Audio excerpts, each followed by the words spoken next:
Assalamualaikum warahmatullahi wabarakatuh. Saya Hanif Herman dari Universitas Bosowa, Fakultas Psikologi, Prodi Psikologi. Dengan video ini saya akan memenuhi salah satu tugas mata kuliah yaitu Filsafat Ilmu dan Logika, materi tentang pemahaman konsep ontologi dalam filsafat ilmu. Bagian pertama itu ontologi. Sebelumnya saya akan menjelaskan apa itu ontologi. Jadi ontologi itu merupakan salah satu di antara lapangan penyelidikan kefilsafatan yang paling kuno. Awal mula pikiran Yunani telah menunjukkan munculnya perenungan di bidang ontologi yang tertua di antara segenap filsafat Yunani yang kita kenal sebagai Thales. Atas perenungannya terhadap air merupakan substansi terdalam yang merupakan asal mula dari segala sesuatu. Pembahasan tentang ontologi sebagai dasar ilmu berusaha untuk menjawab apa yang menurut Aristoteles merupakan the first philosophy dan merupakan ilmu mengenai benda. Untuk lebih jelasnya penulis menemukan dan aliran pemikiran dalam ontologi. Kata ontologi sebenarnya itu berasal dari bahasa Yunani, yaitu on atau being dan logos atau logik. Jadi ontologi itu adalah the theory of being aqua being atau teori tentang keberadaan sebagai keberadaan.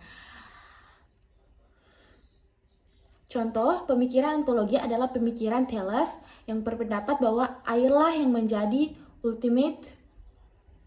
Amsal Bakhtiar dalam buku Filsafat Agama 1 mengatakan ontologi itu berasal dari kata antos atau artinya itu sesuatu yang berwujud.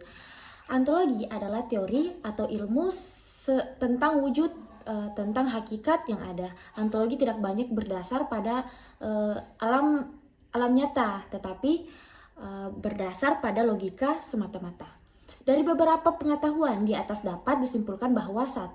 Menurut bahasa, ontologi berasal dari kata Yunani yaitu on atau antos dan logo adalah ilmu. Jadi ontologi adalah ilmu yang ada gitu. Jadi 2. Menurut istilah, ontologi ialah ilmu yang membantu tentang hakikat yang merupakan ultimate, realita yang bentuknya jasmani, konkret maupun rohani, abstrak. Di dalam pemahaman ontologi dapat ditemukan pandangan-pandangan pokok pemikiran sebagai berikut. 1. Monisme. Pemahaman ini menganggap bahwa hakikat yang asal dari seluruh kenyataan itulah hanyalah itu saja gitu. Tidak mungkin 2. Harusnya hakikat yang sumber dayanya asal baik, yang asal berupa materi ataupun rupa rohani. Dan yang kedua, di dalam pembahasan ontologi dapat ditemukan pandangan-pandangan pokok pemikiran sebagai berikut. Yang 1 itu ada monoisme. Pemahaman ini menganggap bahwa hakikat yang berasal dari seluruh kenyataan itu hanyalah satu saja. Tidak mungkin 2. Harusnya satu hakikat saja sebagai sumber yang asal, baik yang asal berupa materi ataupun berupa rohani. Yang pertama itu ada materialisme. Aliran ini menganggap bahwa sumber yang asal itu adalah materi, bukan rohani. Aliran ini sering juga disebut dengan naturalisme. Menurutnya bahwa zat mati merupakan kenyataan dari satunya fakta. Yang ada hanyalah materi, yang lainnya jiwa dan ruh. Tidaklah merupakan suatu kenyataan yang berdiri sendiri. Jiwa atau ruh itu hanyalah merupakan akibat saja dan proses gerakan kebenaran dengan salah satu cara tertentu. Yang kedua itu pemahaman menunjukkan betapa beruntungnya jiwa pada badan. Oleh sebab itu peristiwa ini selalu dilihat sebagai peristiwa jasmani. Jasmani lebih menonjol dalam peristiwa ini. Kemudian yang ketiga, dalam sejarah manusia memang bergantung pada benda seperti padi, Dewi Sri, Tuhan yang muncul ke situ. Semuanya itu memperkuat dengan bahwa yang merupakan hakikat adalah benda. Yang bagian kedua itu ada idealisme. Sebagai lawan materialisme, aliran idealisme yang dinamakan juga dengan spiritual berarti serba cita dengan spiritual serba bisa atau serba ruh.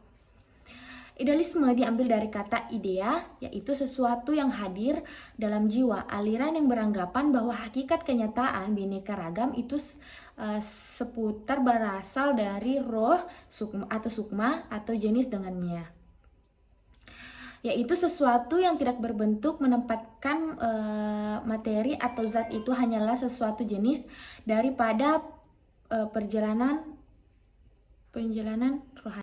Alasan aliran ini menyatakan bahwa hakikat serta adalah rohani, spirit, dan sebangsanya adalah satu, nilai roh lebih tinggi daripada badan, lebih tinggi nilainya dari materi bagi kehidupan manusia.